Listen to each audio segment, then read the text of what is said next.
Holidays-நாலே நம்ம K Travels தான். தமிழகத்தின் முன்னணி டிராவல்ஸ் நிறுவனம். Plan your happy trips with K Travels. பார்ப்பனர்களை பார்ப்பனர் என்று சொல்லக்கூடாது. பிராமணர் என்பது தமிழ் சொல் அல்ல. அந்த இனத்துக்கு பார்ப்பனர்கள் அப்படிங்கிறது தான் தமிழில் சங்க இலக்கியங்களில் இருக்குது, திருக்குறளில் இருக்கிறது. அதுதான் நீ பிராமணர்னு சொல்லணுங்கிற, நாங்கள் சமஸ்கிருதம் பயன்படுத்த வேணாங்கிறதுக்காக பார்ப்பனர்னு சொல்கிறோம். அவ்வளோதான். என்ன டேஷுக்கு சமஸ்கிருதத்தில் கடவுளுக்கு அர்ச்சனை செய்கிறீங்க என்ற கேள்வி வருதில்ல. ஆனால் நீ நான் ஒன்றுனா, நாம் இருவரும் வணங்கக்கூடிய கடவுளுக்கு ஏன் நான் தமிழில் பூசை செய்யணும்னு நினைக்கிறேன், நீ எதுக்கு சமஸ்கிருத பூசை செய்யணும்னு நினைக்கிறேன்?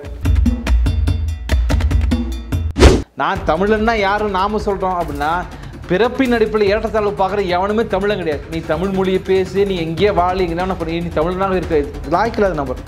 தெலுங்கை தாய்மொழியாக கொண்டவர்கள் எத்தனையோ பேர் தமிழுக்காக போராடி சிறைக்கு போயிருக்கிறாங்க, இறந்து போயிருக்கிறாங்க. அவர்களையெல்லாம் தெலுங்கு பேசுகிறவங்க நீ சொல்கிற.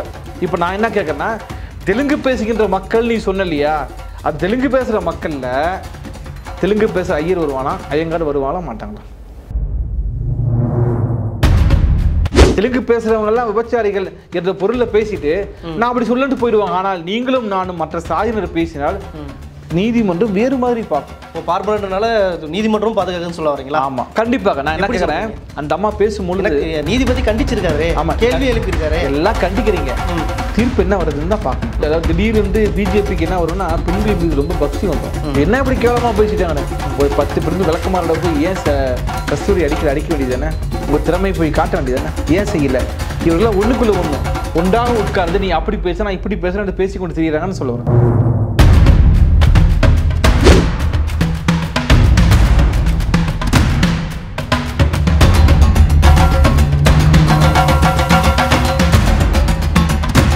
ஆகாயம் பாய்ஸ் நேயர்களுக்கு வணக்கம். இன்று நம்மோடு இருப்பவர் வழக்கறிஞர் மருது. வணக்கம் தோழர்.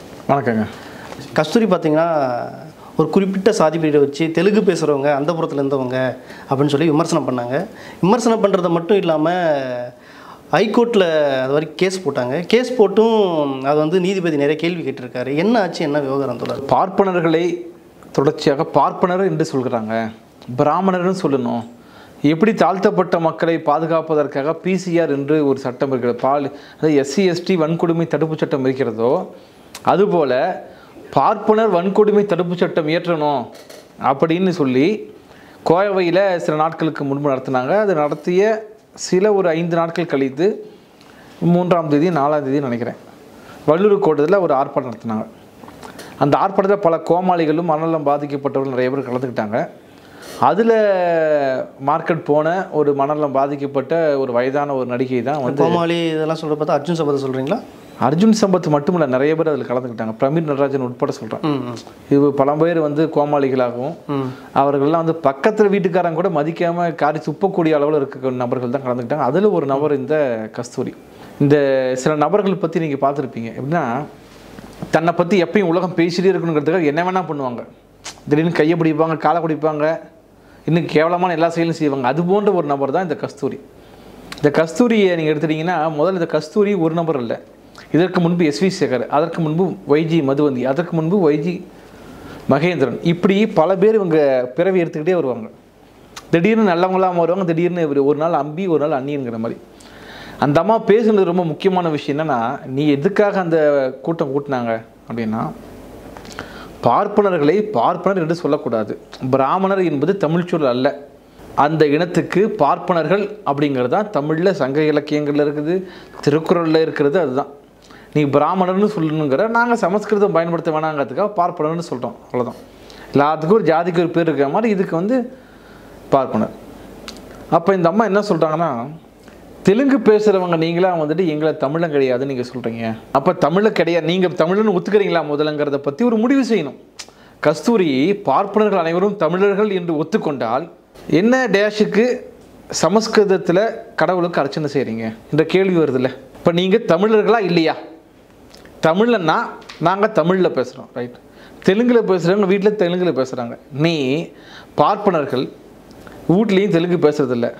தமிழ்நாட்டில் 50 பேர் கூட இருக்க மாட்டான் சமஸ்கிருதம் தெரிஞ்சவன். அந்த 50 பேருமே பேசுகிறது சமஸ்கிருதம் உண்மையாகவா பொய்யான்னு எவனுக்குமே தெரியாது.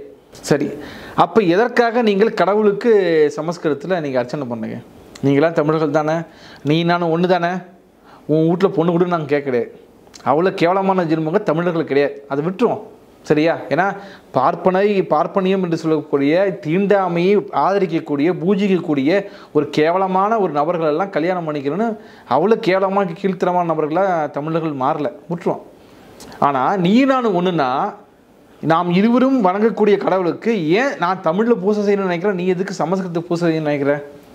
இதுக்கான காரணத்தை விளக்கணும்ல. இந்த அம்மா என்ன சொல்ல வராங்க, நாங்களும் தமிழர்கள் தான்.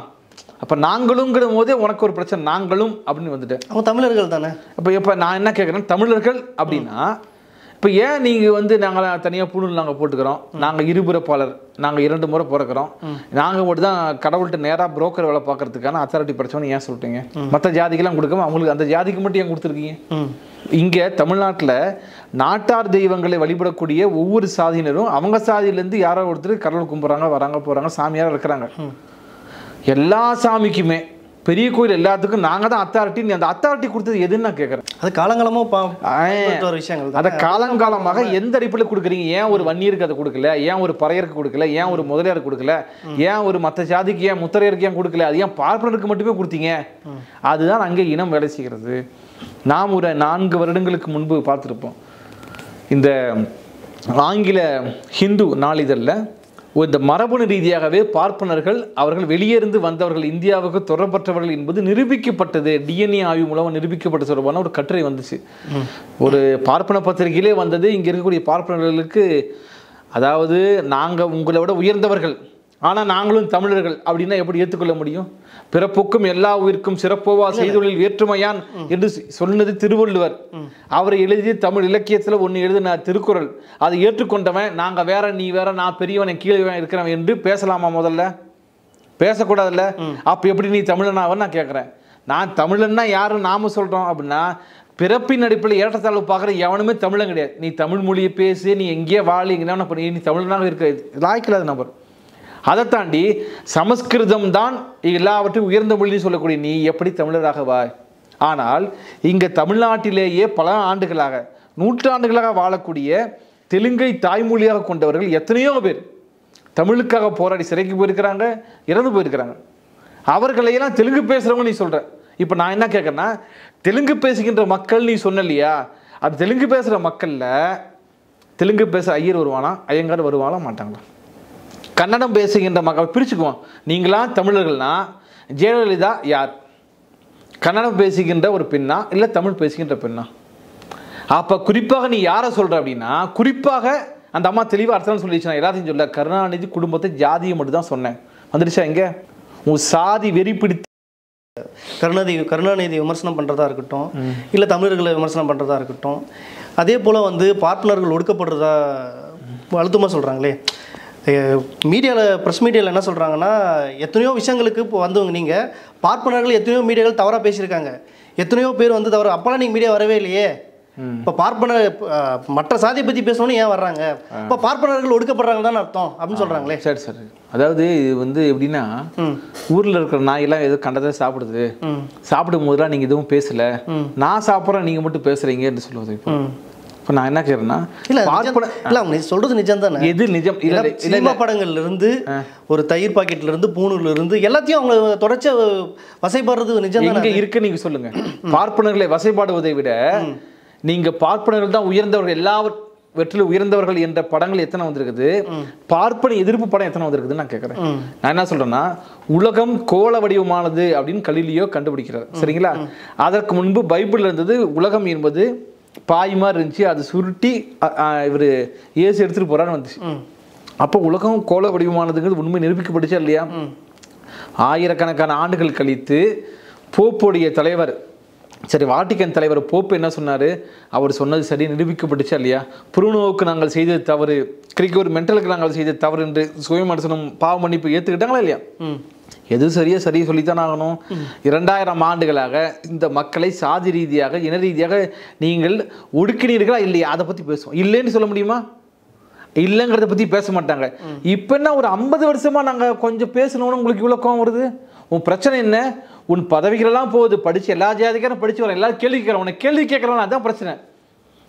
அந்த குப்பையோடு குப்பையாக உட்கார்ந்து கொண்டு அந்த அம்மா பேட்டி கொடுக்கும்போது என்ன சொல்கிறாங்கன்னா, நான் கருணாநிதி குடும்பத்தை தான் பேசினேன் அப்படின்னு தெளிவாக சொல்கிறாங்க. அது ஏன் அந்தப்புற சேவைன்னு ஏன் தப்பாக நினச்சிக்கிறீங்கன்னு கேட்குறாங்க. அப்போ உங்கள் அம்மா அந்தப்புறத்தில் சேவை செய்தது மூலமாக நீங்கள் வந்தீங்களா என்று நம்ம கேள்வி கேட்க முடியுமா? கேள்வி கேட்டால் அதுக்கு பேர் என்ன வரும்? ஒரு வழக்கம். நம்ம அப்படி கேள்வி கேட்க முடியாது. அது அவ்வளோ கேவலமான ஜென்மமும் நாம கிடையாது. அவங்க தெளிவாக என்ன சொல்கிறாங்கன்னா, அடுத்தது போயிட்டாங்க, கருணாநிதியை சொன்னேன் என்று அவர் சாதியை சொல்கிறாங்க. அந்தப்புற பெண்கள்லாம் வந்து நடனம் ஆடுவாங்க, அவங்களுக்கு வந்து மோளம் வாசிச்சாங்க, நாதஸ்வரம் வாசிப்பாங்க, நான் அவங்கள சொன்னேன் அப்படின்னு அடுத்தது வராங்க. ஏன் ஒப்புமைப்படுத்துறாங்க? கருணாநிதியும் அந்த புறம் ஏன் ஒப்புமைப்படுத்துறாங்க? அதுக்கு என்ன நோக்கம்? என்ன நோக்கத்தை பொறுத்த வரைக்கும் காலமாக ஒரு குறிப்பிட்ட ஒரு சாதியைச் சேர்ந்த மக்களில் இருக்கக்கூடிய எல்லோருமே கிடையாது, ஒரு குறிப்பிட்ட பிரிவினரை தாசிகளாக பாலியல் அடிமைகளாக வைத்திருந்தார்கள் என்பது உண்மை. முத்துலட்சுமி ரெட்டியாருடைய அந்த வரலாற்றை எடுத்து நம்ம படிக்கணும். அவர் வந்து இந்த தாசி ஒழிப்பு சட்டத்தை தமிழ்நாட்டில் கொண்டு வர வேண்டும் என்று சட்டமன்றத்தில் பேசும் பொழுது முதல் ஆளாக எதிர்த்தவர் யார்? இந்த நாட்டிலே பேசக்கூடிய மிகப்பெரிய போராளி, நாட்டிலே தமிழ்நாட்டிலே இருக்கக்கூடிய மிகப்பெரிய முக்கியமானவர், இந்த கஸ்தூரியோட தாத்தாவாக கருதப்படுகின்ற சத்தியமூர்த்தி ஐயர் தாசி முறை வேண்டும் என்று பேசினார். இன்னொரு அம்மா இங்கே உமா ஆனந்தன் சொல்லுவாங்க, தாசி முறை பர்ஃபெக்டான சிஸ்டம் பேசுனாங்களா இல்லையா? உங்களுக்கு விருப்பம்னா நீங்கள் போகாமா தாசியா, நாங்கள் யாருமா தடுத்தோம்? நாங்கள் யாரும் தடுத்தோமா? உமா ஆனந்தன் அந்தம்மா பேசுகிறாங்க, உங்களுக்கு விருப்பப்பட்டவர்களை நீங்கள் போனால் நாங்கள் தடுக்கல, ஆனால் அதை நாங்கள் தப்புன்னு சொல்லுவோம். உன்னையே நீ கேவலப்படுத்திக்குள்ள எங்களுக்கு உரிமை கிடையாது நாங்கள் பேசுவோம். அப்போ இப்படி ஒரு முறையை எதிர்த்து போராடி வீழ்த்தியது யார் அப்படின்னு பார்த்தோம்னா, திராவிட இயக்கத்துக்கும் ஒரு பங்கு இருக்குது. அது மட்டும் திராவிட இயக்கத்துக்கும் ஒரு பங்கு இருக்குது. முத்துலட்சுமி ரெட்டியார் ஆகட்டும், அவருக்கு ஆதரவாக பெரியார் இருந்தால், இதெல்லாம் ஒரு மிகப்பெரிய வரலாறு. அவர்கள் மீண்டும் பழைய முறையை கொண்டு வர வேண்டும் என்று எதிர்பார்க்கிறார்கள். நீங்கள் கேரளா போன்ற பகுதிகளில் பிராமணர்கள் எதிர்பார்க்குறாங்க. ஆமாம், பார்ப்பனர்கள் எதிர்பார்க்குறாங்க. நீங்கள் கேரளா போன்ற பகுதிகளில் பார்த்தோம் அப்படின்னா, திருமணம் ஆனால் அந்த முதல் இரவு என்பது அங்கே ஆரிய நம்பூதிரியோடு நடக்க வேண்டும் என்பது தான் அங்கே விதியாக இருந்துச்சு. அதுக்கு எதிராக மிகப்பெரிய போராட்டங்கள் நீங்கள் பல திரைப்படங்களை அங்கே பார்க்க முடியும். இப்போது வரைக்கும் பல திரைப்படங்கள் இருக்குது. அதுக்கு எதிராக நான் என்ன கேட்குறேன்னா, தமிழ்நாட்டிலையும் அதிகப்படியான கோயில் இருக்குது, ஆனால் இங்கே எப்படி அதிகப்படியான பார்ப்பன எதிர்ப்பு இருக்குது? எப்படி சாத்தியமாச்சு? அப்படி யோசிக்கணும். ஏதோ பெரியார் அம்பேத்கர் தான் கொண்டு வந்தாங்கடா, இல்லை பெரியார் தான் இங்கே கொண்டு வந்தாரா? பெரியாருக்கு முன்பு 2000 ஆண்டுகளாகவே பார்ப்பனாவது ஏதடா, பரட்சியாவது ஏதடா இன்னும் பாட்டில் தானே யாரு? கஸ்தூரியோட அப்பா பல தலைமுறைக்கு முன்னாடி, பல 100 ஆண்டுகளுக்கு முன்பு எழுதுகிற சித்தர் எழுதியிருக்கிறார். பார்ப்பன எதிர்ப்பு பாடல்கள் எழுதப்பட்டிருக்கிறது, சங்க இலக்கியங்கள் முதற்கொண்டு எழுதப்படுகிறது. மணிமேகலை என்ற ஒரு காப்பியம் இருக்குது. அந்த காப்பியத்தில் பார்த்தோம் அப்படின்னா, ஒரு நபர், அவர் வேலை தொழில் என்ன தெரியுங்களா? பார்ப்பனர்கள் இந்த பசுக்களை கொண்டு போய் வேள்வியில் வெட்டுவதற்கு வைத்து வெட்டி அதில் போடுவாங்க இல்லையா, அதை காப்பாற்றி கொண்டு வருவார் அவர். அதில் அவர் கொண்டு வரும்பொழுது பார்ப்பனர்கள் வந்து சாப்பிடுவாங்க, நீ நாசமாக போயிடுவாங்க. மணிமேகலைக்கு எத்தனை ஆண்டு வயதாகிறது? 2000 வருஷம் என்ன வேலை செஞ்சுட்டு இருந்தேன், இன்றைக்கி நாங்கள் மாட்டுக்கறி சாப்பிட்றோன்னு எங்களை நீ கேவலமாக பேசிட்டு இருக்கிறேன். இப்போ பிரச்சனை இது ஒரு மிகப்பெரிய ஒரு ஜாதி வரி பேச்சுங்க. இப்போ அந்த அம்மாவை தேடிட்டு இருக்காங்க, பிடிச்சி என்ன செய்யணும்? நாய்களுக்கெல்லாம் வந்து ஊசி போடுற மாதிரி ஊசி போட்டு விட்டால் கூட அடங்குமான்னு தெரியல. ஏன்னா சிறைச்சாலையில் போய் அடைக்கக்கூடாது இந்த அம்மாவை. இது வெறிபிடித்த நாயை போன்றது தான் இந்த கஸ்தூரி. இவர்கள் இது ஒரு கஸ்தூரி கிடையாதுன்னு நான் சொல்ல வரேன். இதற்கு முன்பு எஸ்வி சேகராக இந்த நபர் இருந்தார். எஸ்வி சேகர் என்ன பேசினாரு? கருத்தை மாத்திக்குவார். அவர் கருத்து தானே மாத்திக்கலாம். அப்ப நாம நீங்களான பேச முடியுமா? ஊடகத்துல வேலை செய்பவர்கள் விபச்சாரிகள்னு சொல்லிட்டு என் கருத்தை மாத்திக்கிட்டு போயிட்டே இருப்பாங்க. நான் சொல்றேன், இந்த அம்மா தெலுங்கு பேசுறவங்க எல்லாம் விபச்சாரிகள் என்ற பொருள்ல பேசிட்டு நான் அப்படி சொல்லிட்டு போயிடுவாங்க. ஆனால் நீங்களும் நானும் மற்ற சாதியினர் பேசினால் நீதிமன்றம் வேறு மாதிரி பார்க்கும். நான் அதான் சொல்ல வரேன், இங்க எங்கே அவர்கள் ஒடுக்கப்படுகிறார்கள், பாதுகாக்கப்படுகிறார்கள் சொல்ல வரேன். பார்ப்பனர்னால நீதிமன்றம் பாதுகாக்குன்னு சொல்ல வரீங்களா? ஆமா, கண்டிப்பாக. நான் என்ன கேட்கிறேன், அந்த அம்மா பேசும்பொழுது நீதிபதி கண்டிச்சிருக்காரு, ஆமா, கேள்வி எழுப்பியிருக்காரு, எல்லாம் கண்டிக்கிறீங்க, தீர்ப்பு என்ன வருதுன்னு தான் பார்க்கணும். அப்ப நான் மீண்டும் சொல்ல ஒரு விஷயம் பாருங்க, கேதன், அதாவது அந்த அம்மா சொல்லும் போது இன்னும் பல விஷயங்கள் வந்து விவாத பொருள் ஆகல. அதாவது பிராமணர்கள் உயர் பொறுப்பில் இருக்கும்போது பிரச்சனை இல்லை, இப்போ எல்லா ஜாதிக்காரங்களும் வந்துட்டாங்க, ஊழல் மலிஞ்சு போச்சுங்கிறாங்க. கேதன் தேசாயின்னு ஒருத்தர் இருந்தார் தெரியுமா? அந்த கேதன் தேசாய்க்கு ரொம்ப நல்லவர், யோக்கியர், மருத்துவ கவுன்சில் தலைவராக இருந்தார். அவர் பணமாக பெருசாக வாங்கலை. அவர் வீட்டில் போய் சும்மா சோதனை போடலான்னு போனாங்க. ஆயிரக்கணக்கான கோடி ரூபாய் பணமும் 100கணக்கான கிலோ தங்கமும் கைப்பற்றினாங்க. அதற்கு பிறகு என்னாச்சு நீங்கள் தெரிஞ்சுக்கணும். இப்படி நடந்துருந்துச்சுன்னா மற்ற சாதியை சேர்ந்தவர்கள் நடந்த என்ன இருக்கும்? அவர் தூக்கி ஜெயிலில் போட்டிருப்பாங்க, கடைசி வரைக்கும் குற்றவாளியாக கருதப்படுவார். ஆனால் அவர் அந்த வழக்கிலிருந்து விடுதலை செய்யப்பட்டார். அதற்கு பிறகு அவர் அகில உலக மருத்துவ கவுன்சில் தலைவராகவே மாற்றப்பட்டார். இதை போன்ற ஒரு தகுதியும் திறமையும் பார்ப்பனர் தவிர வேறு யாருக்கு கிடைச்சது நீங்கள் சொல்லலாம். காஞ்சிபுரத்தை தேவநாதன் ஒருத்தன் கேள்விப்பட்டிருக்கீங்களா? பிரேமானந்தான்னு இன்னொருத்தர் கேள்விப்பட்டிருக்கீங்களா? பிரேமானந்தா பார்ப்பனர் கிடையாது. இப்போ வரைக்கும் மக்கள் பிரேமானந்தாவா அவன் ஒரு கற்பழிப்பு சாமியாருங்க, ஒரு ரேபிஸ்ட்டுங்கன்னு சொல்லுவாங்க.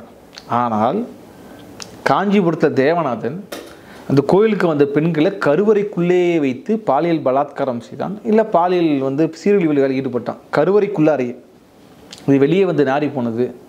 இப்போது அவங்க அப்பா சொன்னார், அவங்க அப்பா போய் பேட்டி எடுத்தப்போ அவர் சொன்னார், என் பையன் மீண்டும் அர்ச்சகராவான், நாங்கள் சில பூசைகள் செய்து விட்டால் போதுனர். வேறு எந்த ஜாதிக்காவது கிடைக்குமா? கஸ்தூரிக்கு மேலே ஒரு பொறுப்பு கிடைக்கும்னு சொல்ல வரீங்களா? ஆமாம், எல்லாத்துக்கும் கிடைக்கும். பார்ப்பன இது நான் என்ன விமர்சனம் பண்ணனால அடுத்தடுத்து அவருக்கு பிஜேபி பொறுப்பு கொடுப்பாங்க. நீங்க சமூகங்களை அங்கீகரிக்கும். கண்டிப்பாக நான் மீண்டும் சொல்ல போனா பார்ப்பன சமூகம் இவர்கள் அங்கீகரிக்கான்னு நான் என்ன சொல்றேன். ஒரு ஊருக்குள்ள இப்படி தப்பா பேசுற செருப்புக்கிட்ட ஏன் அடிக்க யாரும் விமர்சனம் பண்ணவே இல்லையே. நீங்க பிஜேபியில பாத்தீங்கன்னா இது தவறு அப்படின்னு தமிழிசையும் பேசல, வானதியும் பேசல.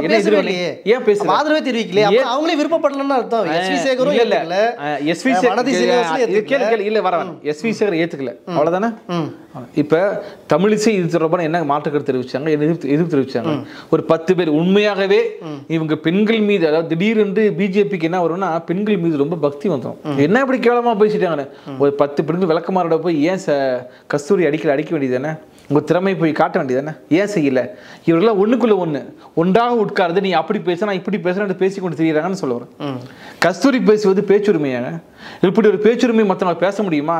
நீங்களா எப்படி பொழைச்சீர்கள், எப்படி பொழைச்சாங்க பார்ப்பனர்கள் கதையெல்லாம் பேசணுமா? பேச வேணாங்க, அதெல்லாம் இழிவான விஷயம். எதை காட்டி மானியம் பெற்றார்கள் என்பதெல்லாம் வரலாறு இருக்குது. அந்த வரலாறையெல்லாம் பேசிட்டு இருக்க முடியாது. சமூகம் எங்கேயோ மாறி போயிட்டு இருக்குது. நாம் என்ன சொல்றோம், பார்ப்பனர்கிட்ட மனிதர்களாக மாறுங்கள், நீங்கள் மனுஷனாக மாறுங்க. உங்களை ஜனநாயக பற்றி நாங்கள் முயற்சி பண்ணுறோம். இந்த சாதி இழிவு கேவலத்தை தூக்கி போட்டு இந்த பக்கம் வாங்க, நீங்கள் மனுஷனாக மாற சில வாய்ப்புகள் நாங்கள் கொடுக்குறோம். இல்லை நாங்கள் வெறுமையாக தான் நீங்கள் இருப்பீங்க அப்படின்னா நாங்கள் என்ன செய்ய முடியும்? இப்போ பார்ப்பனர்கள் அத்தனை பேருமே இந்த கஸ்தூரி பேசுவதை ஏற்றுக்கிறாங்களா? ஏற்றுக்கொள்வதில்லை. ஏன் அப்படின்னா அவர்கள் குறைந்தபட்சம் பார்ப்பன சமூகம் ஒன்றாக இருக்குன்னு நினைக்கிறாங்க. இல்லை, நீங்கள் சொல்கிறதே முரண்பாடாக இருக்கே. முன்னே அவங்க அங்கீகரிப்போம்னு சொல்கிறீங்க, இப்போ அவங்க அங்கீகரிக்க மாட்டாங்க. இரண்டுமே நடக்கும் நான் சொல்ல வரேன். இப்போ இந்த நேரத்தில் தேவையெல்லாம் பேசிக்க வேண்டிய அவசியம் இல்லைன்னு ஒரு குரூப் பேசும், இன்னொரு குரூப்பு ஆமாம் கரெக்டாக அவங்க பேசிட்டாங்க பாருங்க. அதனால தான் அந்த அம்மா 2வது நாள் பேசுனதுக்கு முன்னாடி நாள் பேசுனது 2வது என்ன பேசுகிறேன், நான் கருணாநிதி ஜாதி தான் பேசுகிறேன்னு தெளிவாக பேசுகிறேன். கருணாநிதி குடும்பத்தை தான் பேசுகிறேன்னு சொல்கிறாங்க. அப்போ கருணாநிதி குடும்பத்தை பற்றி நீங்கள் பேசுகிறவங்க ஏன் ஜெயலலிதா குடும்பத்தை பற்றி பேச முடியலன்னு கேட்குறேன். ஜெயலலிதா குடும்பத்தை ஏன் பேச முடியவில்லை உங்களால்? கருணாநிதி குடும்பம் இவ்வளோ கேவலமானது நீங்கள் பேசுகிறீங்க அப்படின்னா அதன் பொருள் என்ன? ஏன் ஜெயலலிதா குடும்பத்தை பேச முடியவில்லை? நீங்கள் சொல்கிறபடியே இருக்கட்டுங்க, நாயனை வாசிக்கட்டுங்க, மோளம் அடிக்கட்டுங்க, உழைப்பு தொழில் தானங்க. விபச்சாரத்தனம் இப்படி சம்பாதிக்கல. அந்த விபச்சாரத்தனம் செய்தாலும் கூட அந்த பெண் விருப்பப்படாமல் திட்டமிட்டு அனுப்பப்பட்டிருந்தால் அது ஒரு அநீதி தானே. நான் என்ன கேட்குறேன், கருணாநிதி மேலே அரசியல் ரீதியாக மிகப்பெரிய மாற்று கருத்து இருக்குது, மிகப்பெரிய விமர்சனம் இருக்குது. நான் என்ன கேட்குறேன், கருணாநிதி அந்த சாதியில் பிறக்காமல் ஒரு ஆதிக்க சாதியில் பிறந்திருந்தால் சீமானும் கஸ்தூரியோ இங்கே இருக்கிற பிஜேபிக்காரங்களும் இப்படி இந்த பொருளை விமர்சனம் பண்ணுவீங்களா? ஜெயலலிதா சாகும் வரைக்கும் ஏன் குற்றவாளி, குற்றம் சாட்டப்பட கன்விக்டட் பர்சன் அவர். ஆனால் அந்த அம்மாவை பண்ற விமர்சனம் என்ன, கருணாநிதியை பண்ற விமர்சனம் என்ன? கருணாநிதி எப்படி எவ்வளோ கேவலமாக இகழப்படுகிறார்? நான் என்ன கேட்குறேன், எம்ஜிஆருக்கு எத்தனை மனைவிங்க? இது பேசு பொருள் கிடையாது. ஆனால் கருணாநிதி மனைவி மட்டும் பேசுவாங்க. அப்போ உங்கள் புத்தியில் ஜாதி புத்தி தாண்டா இருக்குது. இப்போ கஸ்தூரி மட்டும் இல்லை, இது ஆயிரக்கணக்கான கஸ்தூரிகள் இருக்கிறாங்க இங்கே. ஜெயலலிதா பேசுவது ஒரு பார்ப்பனர்களாக இருந்து விட்டாங்க, தப்பு செஞ்சால் தப்பை பற்றி பேசவே மாட்டோம். வெளியே பார்ப்பனது இருப்பா, அது 1000 பேசுகிறாங்களோ சீமானை கவனிச்சுக்கணும். எம்ஜிஆரை பற்றியான மதிப்பீடு என்ன, கருணாநிதி பற்றிய எல்லாம் பொதுவாக தான் இருக்கும். ஆனால் கருணாநிதி குடும்பத்தை என்னவோ பேசுவாங்க. ஆனால் ஜெயலலிதா ஒரு லிமிட்டுக்கு மேலே பேச மாட்டாங்க. ஒய்ஜி மகேந்திரன் என்ன செஞ்சார், அவங்க அப்பா என்ன செஞ்சார், எதன் மூலமாக ஒய்ஜி மகேந்திரன் ட்ரூப்பில் ஜெயலலிதா போய் சேர்ந்தாங்க, எப்படி ஒய்ஜி மகேந்திரன் ட்ரூப்பில் இருந்த ஜெயலலிதா அவங்க அம்மா இவர்களுக்கும் எம்ஜிஆருக்குமான தொடர்பு ஏற்பட்டது, இந்த கதையெல்லாம் பேசணும்னா நாரி போயிடாதா? அதெல்லாம் வேணாங்க, அதை விட்டுட்டு வேற விஷயத்த பேசணும்னு நம்ம சொல்றோம். ஹாலிடேஸ்னாலே நம்ம கே டிராவல்ஸ் தான் தமிழகத்தின் முன்னணி டிராவல்ஸ் நிறுவனம். Plan your happy trips with K Travels.